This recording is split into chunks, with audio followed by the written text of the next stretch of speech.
So no, usually I start these videos off by saying, what day it is, the D-Rose sneaker challenge. But like, because of other factors, I don't really know what day it is. I filmed some more reviews before this, but I was like, I don't want to do 2 Rose 5s back to back. I don't know what I was thinking at the time that I filmed that. So with that being said, whatever day this is, it's a day of D-Rose sneaker challenge shoes, and we're gonna do a review. So let's watch it.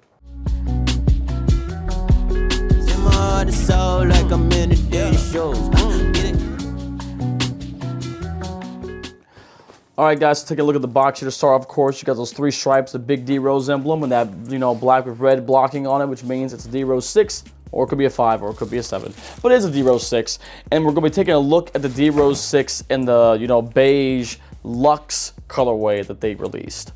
And the thing that's really interesting about this particular colorway of the D-Rose 6s is that this one is the most different in comparison to some of the other colorways I've reviewed on the channel before, aside from maybe the Prime Knit edition. And when looking at the Rose 6s, this shoe had a lot of different iterations in which it had, different materials depending upon what colorway you bought. If you bought, that white colorway that originally had like a different type of sprint skin upper that was a mixture of, synthetics, along with like, a more like a mesh or a knitted type upper. You have the other ones, which are like the black and red ones, which I will be showing you guys later this month, that has a different type of sprint skin on it as well too, but that's meant to be more like a, harder plasticky type of material that's mixed with that, sprint skin for it. But then these are meant to be like a synthetic suede material that's lined here with the sprint skin upper to create, just a little more of a luxury version of the shoe. Other than the kind of luxe features on this colorway itself, you also come into the heel piece right here in the back. On other ones, it's just a regular like TPU, but on this colorway, it's carbon fiber. So like those little things just are a little bit different in comparison to, what you'll see on some of the other models and colorways of this shoe. But taking a look at this model and at this colorway of the shoe, again, you have some, tech features in here that we're used to seeing on the Rose 6s, but also some stuff that's a little bit different. And we'll just start first with this upper. So like I did say, this upper is a suede upper, but it's a synthetic suede that is mixed with the sprint skin upper for it. So what that basically means is that this was a newer version of sprint skin compared to like which we had back on the Rose 1 and 1.5s. But it's basically just, the way they line the materials and layer it. So you have that breathable material beneath it, but then you have a different type of piece on top of it. And that kind of is what gives it the skin effect versus the sprint web, which would have more like the web effect to it, So that's just a little different pieces there as well. This shoe introduces what they call a stable frame, which basically all comes into basically this structure piece here that you see that comes to this external like heel cup piece that also comes down to the midfoot as well too. The stable frame is what they use as a carrier to encase some of this full length boost to end up giving it a little more stability versus what you would see on other shoes. Usually on Ultra Boost, for example, the boost isn't contained in a carrier or anything else because like with running you don't need it, but when used for basketball they were having to implement different ways to basically contain the boost and to basically make it to where it wasn't too unstable, because if it's unstable then that ends up giving you too much of a kickback, but not even just really the kickback is the thing we're looking for as much as it is, but in terms of where you're stepping on the shoe and how it keeps you stable depending upon how much weight you apply. You can do on crossovers, things like that. So it has to use a little bit different type of material or a different type of encasement to it than what you would see like a regular running shoe. And so that stable frame, like I said here, you see it coming here from the midfoot, but that's also what pertains to with this external heel cup piece here as well. And it has this lockdown system for the lacing as well too for the shoe. Something about the shoe that's obvious that people do know and we haven't talked about yet is the boost. The boost for the midsole in this shoe is super plush, super comfortable. I have found that to really be almost like too much cushioning, because for some people if they want court feel, you can't have too much of a plush cushioning system like what you have here, whereas if it was a little bit less you could probably still get a bit more away with some better court feel. These I don't have much court feel on them at all. I do know that like it's not a horrible thing though, because sometimes court feel isn't necessarily like my biggest go-to piece.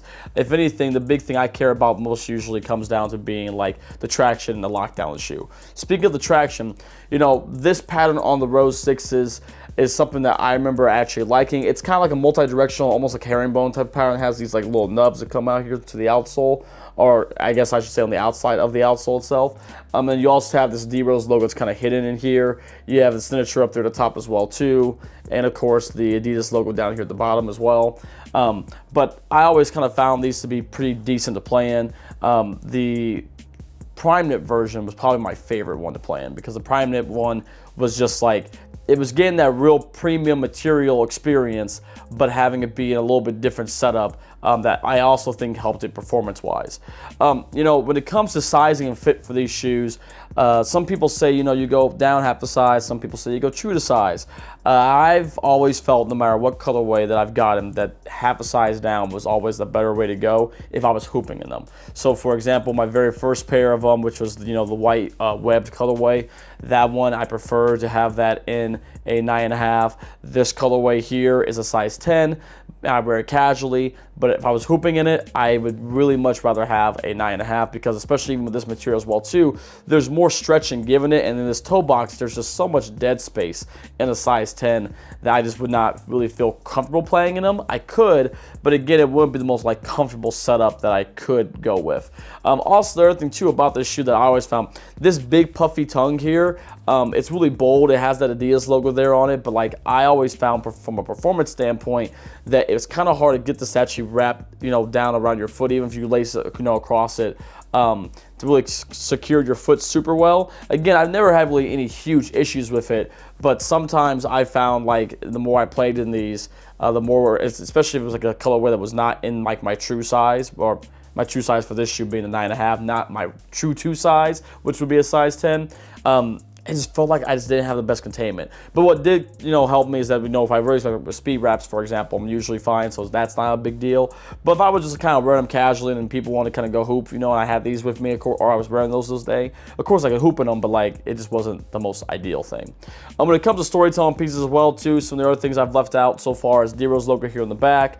Behind the tongue you have, you know, these 3 stripes, which of course is like, you know, the Adidas branding, but also kind of reminiscent of the 3 stripes being on the back of the heel. On the left shoe it says Derek, and on the right shoe it does in fact say Rose. So you have, you know, that there as well too. Insole on these shoes, if I take it out in here, these have been here for a while, so this might be a little rough, but it did come out. This is the insole for it. It's, again, nothing to write home about, nothing crazy. It does have that, you know, design that I talk about that was, you know, something that Adidas used to have all their insoles be designed and look like, but it's not as thick as those ones you used to get. But when you have a shoe with boost in it, you really don't need it to be much thicker than that, because, well, I guess you could say you could have it be thicker than that. That would maybe be nicer. But like when you have this much boost for your cushioning, I mean, you really can't be in too bad of shape, you know. You also have a star on here that's up here on the very front by the toe box. That star is meant to be, you know, representative of the Chicago flag. And yeah, you know, these shoes came out the last year that Derek was with the Bulls. So, you know, this was part of like, I think, the Never Break campaign. And I know when they first launched them, you know, all these different colorways, it was different. And the other crazy thing though too that I think was maybe a little bit difficult for some people to understand was there's a lot of varying price points. If I'm not mistaken, these retail for $160. All right, I'm interrupting things real quick because I realized that I could just look at the box, and this box did say 140 on it, but I did also find the receipt in there. I remembered that, like, at finish line, the box says 140. They were selling them for 160. Some places were selling them for different. It just was a whole weird thing. It's like, I don't know who's to blame with that, but like, you know, that being said, that was kind of some of the pricing stuff. So okay, I'll go back to the other things I was saying. Let's go ahead and kick back to it. The other colorways were like 140. The Prime Knit ones, I think, were like 180.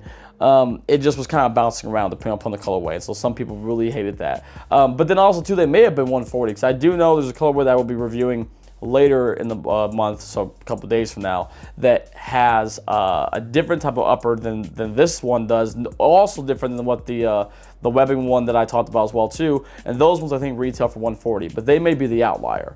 But yeah, let me know what you guys think about this shoe down below in the comments. Do you like this luxury colorway? I do think that this color blocking on here is dope, and I do like this beige one. I mean, I will say probably anytime I'm rocking this polo, these are the shoes, these are my go-to. I think it just is nice, you know, it's a good, you know, combo to pull the rest of the fit together. And yeah, I really can't complain, man. But yeah, let me know what you guys think down below in the comments. I'll see you guys tomorrow for another review. Until then, peace, have a great rest of your day. And oh, since it's the very end of the video, I'll also say as well, I know we kind of missed the day.